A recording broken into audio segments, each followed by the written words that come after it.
to this School of Social Work and Social Policy seminar. Thanks very much for joining us today. So we've got a really timely and topical double seminar today. I'm Professor Kat Smith and I'm based in social policy here, and I'll be chairing today. And we're lucky enough to be hearing about two research studies undertaken by the Centre for Health Policy at the University of Strathclyde and other partners. Both are exploring the impact of COVID-19 and both are funded by the Chief Scientist Office Rapid Research on COVID-19 programme. So the first one focuses on the impact of COVID-19 on public mental health and disparities. And that'll be jointly presented by Neil Quinn and Otto Lenhart. The second, which Neil will lead, focuses on understanding the psychosocial impact of social distancing on families of care home residents in Scotland. So in terms of the structure, we'll run straight through from the first presentation to the second presentation before opening up for question and answers in the last 15 minutes or so. But please feel free to use the chat function to raise questions as we go along, and I'll try to keep an eye on that and then kind of bring some of the key questions that are coming up. I'll use that as a basis for discussion at the end. So I'm about to hand over to Neil and Otto because we want to get going with having the two presentations, but I'll just briefly introduce both of them. So Neil Quinn is a reader in social work and co-director of the University Centre for Health Policy. His research is focused on the impact of social exclusion on people with mental health problems and the health and well-being of vulnerable groups, including asylum seekers and refugees and people experiencing homelessness. Otto Lenhart is a lecturer in the university's economics department, and his main research areas are health and labour economics, with a specific focus on evaluating the effects of public policy on the well-being of society. Okay, so I will now hand over to Neil. Thanks, Kat. It's great to be here today, and I'm delighted to be presenting on these two COVID research projects with Otto. Otto and I, as Kat said, are going to present the mental health study first, and then I'll share findings from the care home study after this. And it'd be great to hear your thoughts and comments at the end, and hopefully we can have some discussion. So I'll just share slides now. Hopefully this works.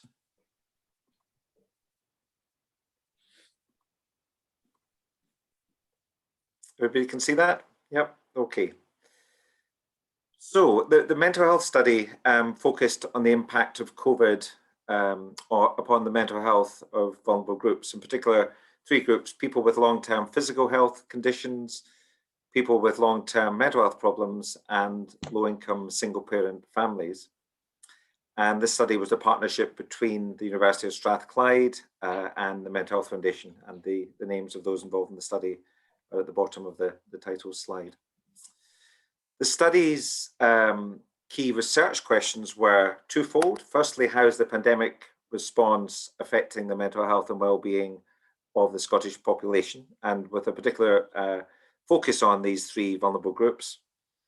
And secondly, what actions can support resilience and protect mental health and well-being? And we used two different methods. So first of all, survey, which was administered by YouGov and involved quota sampling of the general population over 4 waves of data. And Otto is going to present those findings in a second. And then secondly, a qualitative element, the study involving 30 online interviews. And these were split between the three groups that I'd mentioned: single parent families, people with long-term physical health conditions, and long-term mental health conditions. In terms of just before I pass over to Otto, I think it's important to emphasize what we feel the study adds in terms of a focus on Scotland, the longitudinal nature of the study, the sample size, which looks both at the general population and the vulnerable groups, and the mixed methods nature of the study, which we felt was important. So I'll now pass over to Otto, who's going to present the survey data. Thanks, Otto. Right. Yeah, thanks a lot, Neil, and thanks everyone for giving us the opportunity to talk about this study. Like Kat said, I think it's a timely topic, and a lot of research going on this in other countries as well. To just give you like a little bit of a Scottish perspective. So yeah, as Neil said, we'll focus on three vulnerable groups of the population, which are those with long-term physical conditions, pre-existing mental health conditions, and then low-income single parents. It's kind of the main reason, like we're all kind of aware of like the growing inequalities in not just socioeconomic status, but also very related in terms of health inequalities. So I think that's what the reason we chose those first two groups, to kind of see how Have these groups suffered more during this pandemic? I think there's a lot of potential reasons why this might be the case. And also kind of, yeah, just to see like the mental health, which specific stressors were causing some concerns and some worries among this group of the population. So we'll just compare them with each other, but also compare them with the trends in the overall population as well, just to see, make some potential claims about the changes in inequality over this last year. Some other groups that we also examined were gender and gender, age, and employment status. Again, to get some more information about some inequalities. Like there's some, I think women are known to have a little bit more mental health issues, and just kind of to see, has this been enhanced even more during the last year? And similar for looking at employed versus unemployed. I think that's quite of interest because potential stresses that we look at later are like financial concerns or risk of losing a job. So I think these might be of interest. Similar with age, I'll talk a little bit about this very briefly in terms of like, yeah, young people been quite heavily affected as well. All right, maybe let's go to the next slide just to show you a little overview of the outcomes. So first of all, we'll look at mental health outcomes, which we asked individuals in each wave about certain emotions, how if they were feeling certain emotions. So like just examples are, did you feel anxious or worried? Did you feel loneliness, which was quite common, and hopelessness, just to kind of give you an indication of like the overall changes in well-being. Then we try to look at like what were some specific stressors that people experienced. So examples, again, being away from friends and family, financial concerns, becoming ill with the virus, and having access to having issues with the access to healthcare, amongst others. And then finally, well, Neil will talk about this a little bit later as well, about some certain coping mechanisms of what people did to deal with the stress during this current pandemic. So just some examples. Some of these might be like more positive, like walking outside and like living a healthy lifestyle. Others might potentially could have negative effects on like well-being and maybe potentially health outcomes like overeating or drinking more. All right, so and then well, let's go into some of the results on the next slide, and they will be it's overall quite descriptive. I'll show you a couple of these bar charts, but I'll also show you, because we have this panel nature that we're following the same interview the same individuals over time period over these 4 waves. I think this can also give us I'll provide some evidence about changes over time. All right, and just to mention, this information is from late May until early September. So yeah, these were the 4 waves that we were looking at. And so this looks at some mental health outcomes on the very top. Let's start there, just the overall population. We can see that I think close to 60% of people were reporting that they're feeling anxious and worried at the time of interview. And then we'll also show some statistics for these other emotions like loneliness and hopelessness. So one thing that I think I want to point out is that our 3 groups of interest, I think overall it's clear to see that some of these emotions like loneliness, hopelessness seem to be more common among these 3 vulnerable groups that we've identified, that we decided to focus on. If you look at, yeah, especially those with long-term conditions and pre-existing mental health conditions, they seem to be quite, in worse mental health than the overall population. As I said before, this we're not able, unfortunately, and that's like one of the limitations of research on COVID. There's not necessarily a control group where somebody that was not affected, because we were all affected to some extent. So some of these differences could be were already maybe before the coronavirus, but I think there's definitely, we can make a claim. Some of our results would suggest that these differences and inequalities might have been even more enhanced during this pandemic, especially when I show you some evidence for the different stressors. All right, yeah, we'll go to the next slide where I'll show you a couple of these trends over time. Again, this is from mid to late May on the left side, all the way to early September in wave 7. And I think it does show that, especially, like, again, it shows a difference in the levels, where the blue line on the very bottom is the overall population, shows a difference between these groups, but also shows for this is looking at feeling anxious or worried. that is quite persistent. There's not much of a drop for the majority of this group. I think one where we see maybe some improvement, at least for this emotion, might be single parents. However, when we look at the pre-existing mental health condition, the line at the very top, it seems quite persistent, that people are struggling and feeling anxious throughout the period, throughout the summer. On the next slide, we'll show a similar graph, just looking at feeling hopeless.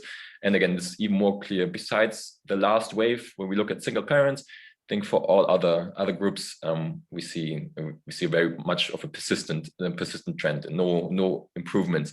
Even though, and I'll get to this a little bit more later, we might be the overall COVID we're looking at here, the first wave.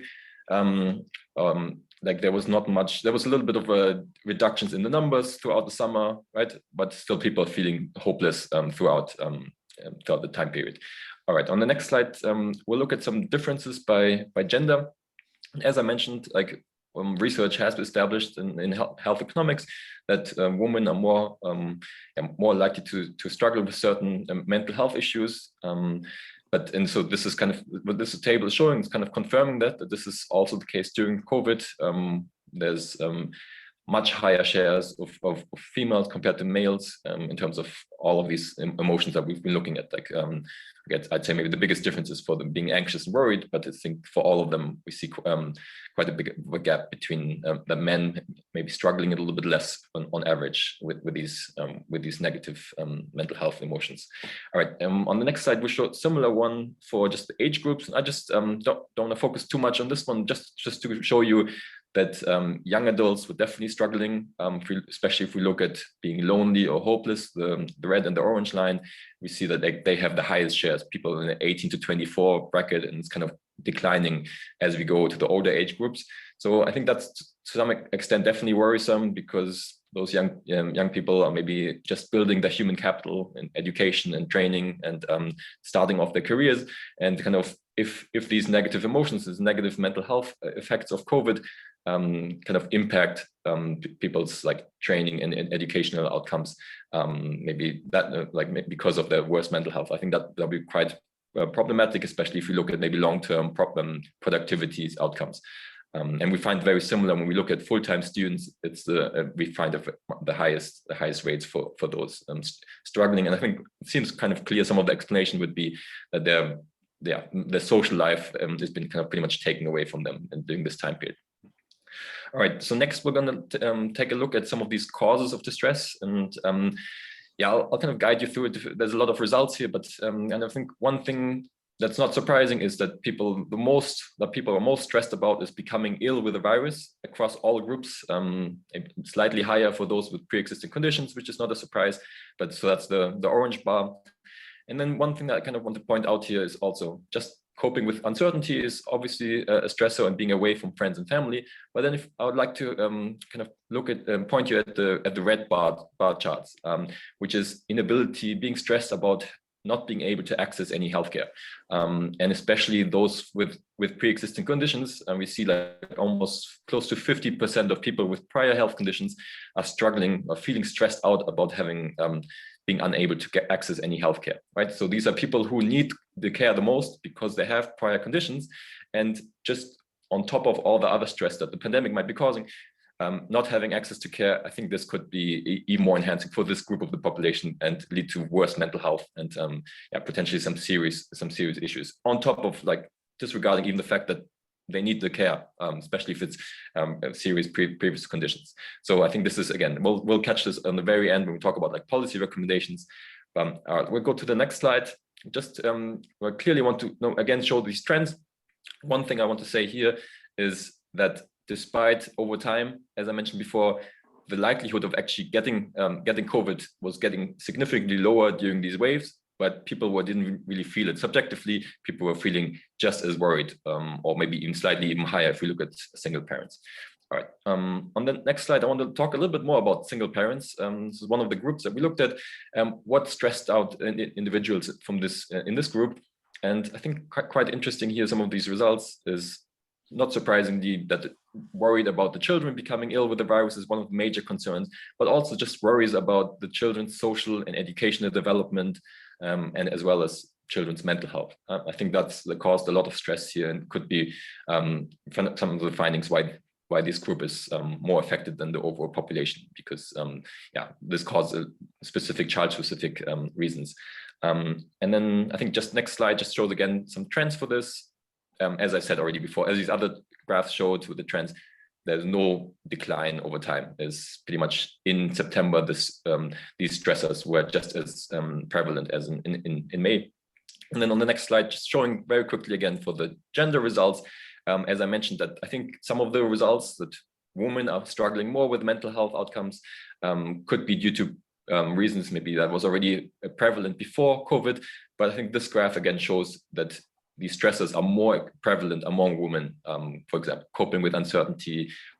Women are more worried about becoming ill with the virus and are more concerned about being away from friends with family. And these differences are, we're talking like maybe 15 to 20% difference, so quite high, and as well as not being able to access any care.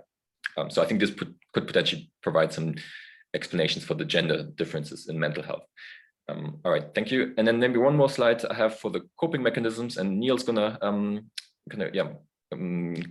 carry on with this specific point in just a couple of slides. Just kind of what did people do to kind of cope with the stress and the concerns about the pandemic. I think one thing that's kind of want to highlight here is the overeating is very prevalent. I mean, I've done that myself as well. Like if you look at like 40% of the overall population, not so many differences across these groups, but 40% of the population have said they've been eating more over the past. And again, from my health perspective, that could potentially also be worrisome for long-term effects if that leads to maybe potentially increases in obesity. On the other side, people have been going for more walks outside. But we're talking also about this first wave of the pandemic. This might have been less of an option and probably less prevalent during the second wave, like in the winter, for example. All right, I think that's all I'll have, and I'll pass it on to Neil from here again. Thanks very much, Otto. That was great. So I'm going to now run through some of the key findings that emerged from the qualitative part of the study with the three groups. And linking to the data that Otto shared, participants have been experiencing high levels of worry, anxiety, and loneliness throughout the pandemic, and this is complemented by our findings from the qualitative study. In terms of general experiences of the pandemic, one of the main challenges participants experienced was coping with a climate of uncertainty associated with the easing of restrictions. So that links, I guess, to what we've been saying about anxiety. And as the quote here reflects, not being able to see a clear path back to normality and the length of time in lockdown were real concerns for participants. However, across the three groups, we found that experiences of the pandemic were very mixed and heavily affected, as we might expect, by personal life circumstances and social factors. And I guess this highlighted the complex variety of needs experienced across the three groups. Some words that participants used to describe lockdown were things like exhausting, uncomfortable, turbulent, stressful. But you'll see there, people were using words like enjoyable as well. So some positive words. In terms of some of the positive aspects of lockdown, many of the single parent families talked about feeling less pressure in day-to-day life and enjoying the opportunity to spend more time with children, and some of the mental health participants also said this. In terms of those with long-term physical health conditions, there seemed to be a sense of resilience in dealing with the situation that they were in. And this was supported by having to deal with several challenges throughout their lives as a result of having a long-term health condition. So people drew on that previous resilience. As Otto said, we also explored how people coped with the stress of the pandemic and the strategies they used to help and support their mental health and well-being. And one of the main findings to emerge was that access to green space came out as a very important coping mechanism for all the groups. Being able to get outside and go for a walk had a positive effect on well-being, and for many became part of a daily routine. But as Otto said, it's worth noting that the data was collected last summer and may have been less prevalent during the more recent lockdown in the early months of this year. A second core coping strategy focused on maintaining social connections, whether that was keeping in touch with friends, family, or through engaging with broader support networks and community groups. And that was really important for people, and I'll touch on this point later too. Many of our respondents also reflected on using activity-based coping mechanisms, crafting, drawing, knitting, meditating, listening to music, for example, to help occupy them when they were bored. And as Otto said, we also saw some evidence of negative coping mechanisms, such as overeating and drinking more alcohol than normal, which I guess that many of us can relate to. So in terms of accessing support, we explored participants' access to support during the pandemic through a couple of lenses. First was the access to and engagement with social and community support, whether that be friends, peer support groups, or community groups. And certainly the quick move and adaptation to online support provided by some groups and organisations was highly valued by participants, and it allowed at least some continuation of support and social interaction. However, even with online connection, there was still a risk of isolation and a narrowing of social networks and social activity for some. And this was very much influenced by pre-existing social networks prior to the pandemic. So where these networks were well established, participants were more easily able to keep connected. However, in cases where these networks were less established, as we might expect, social connection was more of a challenge. And naturally, engagement online was impacted by barriers to accessing digital platforms, whether that was through having a bad signal or platform accessibility. Secondly, we explored access to healthcare and health services across the three groups, with particular interest in those accessing care for long-term conditions or problems. For many participants, routine appointments and clinics were cancelled, which was completely understandable to most, but frustration arose when there was a lack of communication from healthcare professionals on the future, and uncertainties or worries of not knowing when regular appointments in clinics might resume. In cases where digital or online options were offered, there were some challenges in the move to digital consultation in terms of participants' willingness to disclose and express problems over the phone or online. And this was particularly the case for those living with mental health problems. However, digital consultation was received quite positively by others, with some mentioning quick GP responses, for example, and community pharmacy also received lots of positive feedback.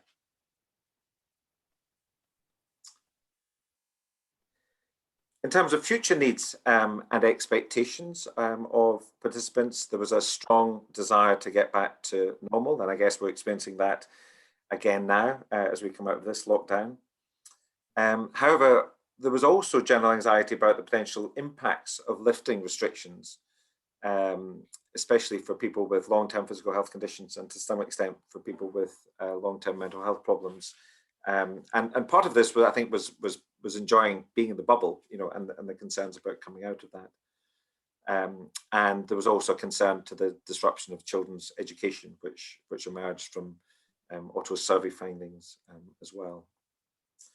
So in terms of a summary of our findings for this study and some recommendations and actions moving forward, certainly there was a strong sense of a climate of uncertainty associated with the pandemic, which has had a real impact on mental health and well-being across all the groups, leading to increased levels of anxiety with these groups compared with the wider population, and a recommendation for policy to understand and communicate how to reduce these anxieties and promote social connections as restrictions are eased. Given the importance of green space and access to the outdoors for mental health, this highlights the role of local authorities and COSLA in providing green space across all communities, particularly for those communities that are marginalised and have less access to green space. Thirdly, our findings highlight that those with pre-existing social connections and support networks prior to COVID appear to be more resilient and more likely to engage with online networks and support. And this highlights the need for public policy to invest in community-based support to strengthen those networks in a way that enhances both individual well-being and community cohesion. Our findings also highlight the opportunity to use the positive experience of digital healthcare and wider online supports as an alternative means of receiving healthcare in order to promote greater access in the future. Alongside all of this, policy needs to continue to ensure that all people in Scotland can be digitally connected through removing practical and financial barriers. As a new digital strategy for Scotland consultation process happening. So this provides an opportunity perhaps to look at this issue. And secondly, given financial worries emerging from the study, there's a need to understand the role of the benefit system and other financial support mechanisms in providing greater financial security across the population, but specifically for these three groups. Okay, so I'm going to stop there with the mental health study and move on to the second study.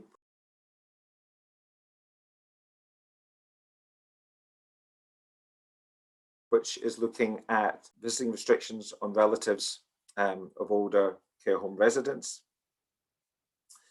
This study was a collaboration between the Universities of Edinburgh, Strathclyde, University of the West of Scotland and IRIS, and again funded by the Chief Scientist's Office. The background to this study was that lockdown in the UK was seen as particularly severe for care home residents and their families. We've seen a lot of this on the news.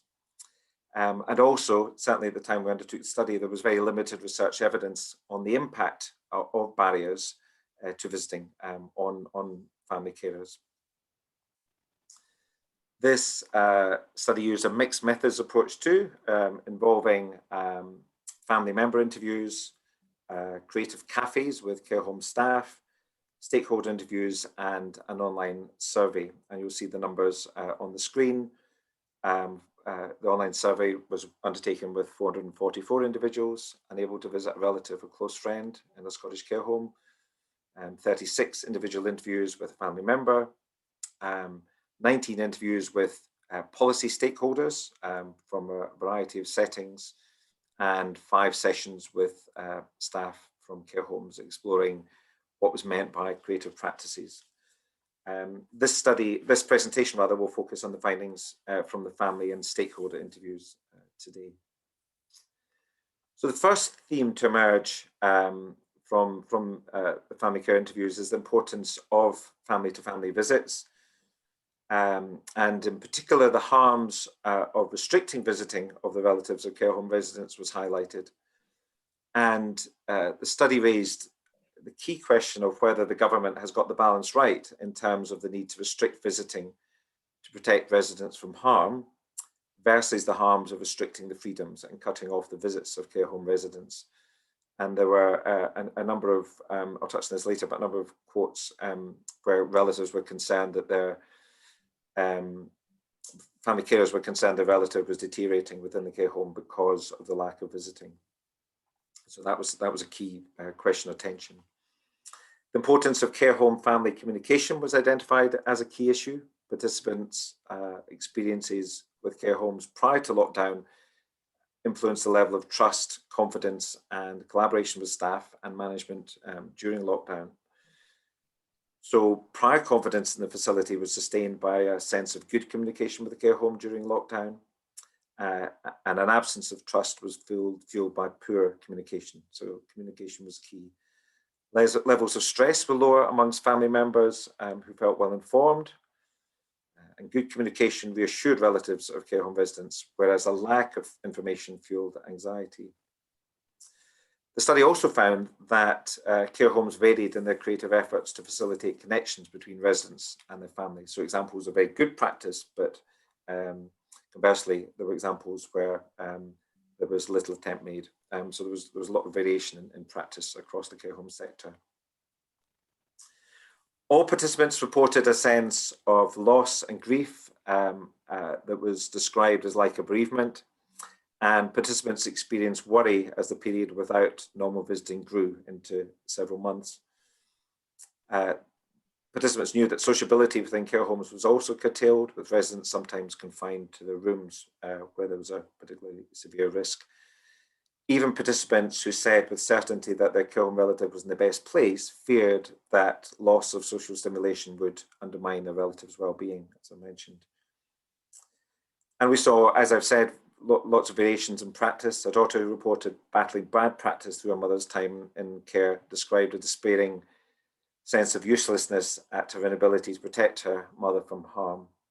Conversely, another participant took comfort from her sense that the care home staff treated its residents as a family. So very contrasting experiences. Also, emotions already attached to their relatives' journey into care framed their experiences. And as one husband noted, there's always a slight feeling of guilt when your partner or spouse goes into a nursing home. So that we saw within the study very powerful emotions being generated.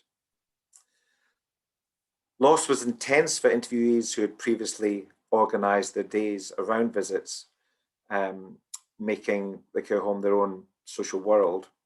And this sense of loss was particularly acute when residents were in the final stages of their life. That was particularly heartbreaking. There were also concerns about the impact, as I've said, on quality of life for the care home resident, and concerns that this was leading to steeper decline in the capacities and well-being. As this quote illustrates, it's quite difficult to kind of quantify how much the change is just a progression of illness, but I think it'll have been exacerbated by the lack of activity, the lack of visitors, and so on. So real concerns there. And yeah, the final issue to come out of the family member interviews was issues around touch and intimacy. This is illustrated, I think, very powerfully by this quote. The awful thing is not being able to hug her. I'm desperate to give her a cuddle. And she will sit in a chair and hold her arms out and say, come over here, and it's heartbreaking. So yeah, very powerful accounts given of the impact of not being able to touch the family member that's in a care home, and the impact that has both on the resident and the relative. So I'm going to finally just cover the stakeholder interviews. The stakeholder element of the study involves speaking to 19 stakeholders from different sectors, which are listed here, including the care home sector, carer support organisations, regulatory bodies, health and social care partnerships, and Scottish Government. And I was involved very heavily in these, and it offered a rich and diverse set of perspectives, and some fascinating issues emerged. So in terms of some key issues to come out of these interviews, perceptions of the impact of lockdown on relatives varied by the sector in which the participant was involved. Respondents who were directly involved in supporting carers, such as carer support organisations, often had greater insight and worried that the impact on relatives in terms of uncertainty, lack of control, and living grief was being underestimated by those with a policy role. The next major finding was in relation to finding creative and innovative methods of keeping relatives and residents in contact. And as you see this quote, that there are many imaginative people working in care homes who are very compassionate and do what they can for their residents and their families. And thirdly, it was felt the pandemic has enabled increased use of technology in care homes.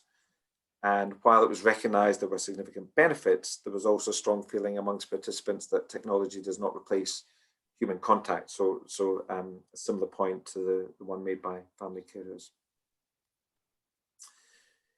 The research highlighted a number of policy tensions that have emerged during the pandemic. It highlighted the tension between national guidance on COVID-19 and the implementation of this guidance at a local level. And part of the difficulty here was the perception of a one-size-fits-all model being imposed, which doesn't necessarily take into account local needs and circumstances. There was a view amongst participants of a gap between policy and the lived experience of different stakeholders, whether that be residents, relatives, care home providers, or practitioners. It was felt to be a disconnect between policy rhetoric and practice, and a view that many stakeholders were excluded from the policy-making process. And the study also suggested a need for greater stakeholder involvement in shaping policy. The study highlighted the fragmented nature of care home provision in Scotland and the very diverse nature of care homes in terms of ownership and different levels of resources. And during the COVID crisis, it highlighted a contradiction between this national public health narrative and a multi-provider service. And I guess this often discussed the contrast between the NHS and the social care sector, which isn't national, it's often very fragmented. And a key recommendation to emerge was the need for a national review of care home infrastructure and commissioning. The study identified the importance of a human rights-based approach in relation to care home residents and their family carers. And it's argued that we've seen an erosion of the rights of individuals and the need to frame our response to the pandemic within a human rights perspective. One of the worrying findings from the study was the issue of discrimination experienced by Black and minority ethnic communities within the care home sector. And this includes communication needs not being addressed and a lack of support for diet and religious needs, which resulted in Black and minority ethnic communities, care home residents relying more on their families to meet their needs. So during the lockdown, given that many family members were not able to visit, this meant that these needs were neglected, the needs that were often met by family members, and that resulted in even greater disadvantage for these residents. And finally, many participants identified the need to balance the risk of infection with the harm to quality of life from lockdown, including denying a person who's resident at a care home in the final stage of their life contact with their loved ones. So I'll just finish, this is my last slide, on recommendations from the care home study. And this was put in a policy brief that's been submitted to the Scottish Government and other key stakeholders. So firstly, there needs to be a public acknowledgement of the pain and loss experienced by the families of care home residents, and the need to help rebuild trust. Similarly, the contribution and status of family carers needs to be elevated and with them being recognised as true partners in care and not just visitors. There needs to be a focus on a human rights-based approach which addresses ageism along with discrimination experienced by marginalised and minority groups.